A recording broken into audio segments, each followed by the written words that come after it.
Have you been applying to international airlines and you have been getting rejected? Or have you taken your life savings and gone for an international airline open day or assessment day and you didn't make it through to the last stage and you feel overwhelmed because you feel, oh, they should have come to my country, they should come to my country, and your dream is to become an international cabin crew? Then this video is for you. Let me first of all introduce myself. My name is Iyetunde Sandra Adeyemi, and I'm currently a purser working in an airline in Nigeria. I have international experience and West African experience. And so if I'm talking from a wealth of experience and also what I've seen work in some of my colleagues that became international, that got jobs in other countries and relocated.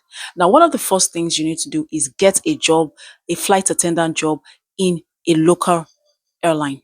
Now, if you notice, I didn't tell you get a job, just get any job, and so you're collecting salary. No, get a flight attendant job in the local country of where you are. And you might wonder why. Let me explain to you the reason why. Now, one thing about international airlines is that whenever they conduct open days and assessment days, one of the first things that usually that one of the first set of candidates that attract them are experienced crew. See, you cannot buy experience. I can tell you for free.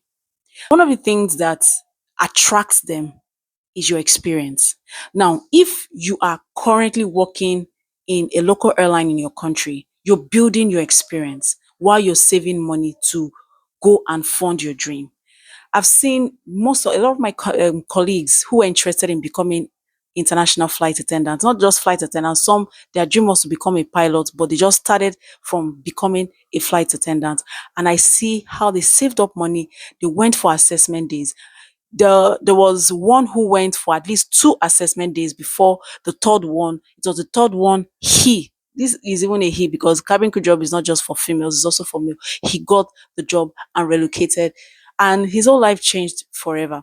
Now, it's very important that you start from the local airline of your country because with your local airline, you are building experience, and that experience is very attractive to international airlines. Another reason why it is important for you to get a job, a flight attendant in your local country is you get to be able to save money.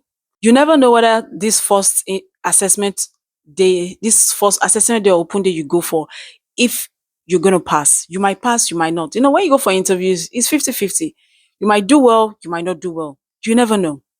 But you have to put yourself in a position whereby even if that first one does not work out, you come back, you plan again and go again. The thing is, you are not short of not funding your dreams.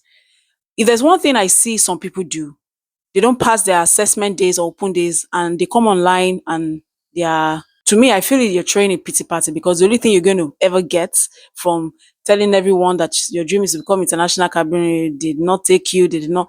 If you think you're going to get employment by going online to cry, see, the flight attendant job, number one thing about the flight attendant job is emotions. You need to know how to manage your emotions. As a flight attendant, you must know how to manage your emotions. And so if you cannot control your rejection, if you cannot control being rejected and you internalize the rejection, then you come online and start to, trust me, I for me, you are not ready because the job on its own has its own challenges whereby if you cannot just handle a rejection from an airline, is it the challenges that come with the job that you're going to be able to handle?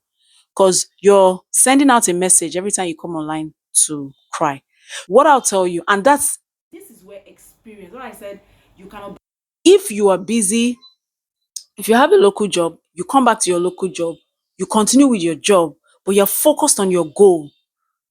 But if you say, oh, you just want to be an international cabin crew, and for every time you go, you take all your life savings and you go and you don't make it, it's going to hurt you. It's going to be very painful. I'm telling you, it's going to be very painful. Please take these two advice that I've given to you, and the sky is not the limit. It's not your limit. Thank you.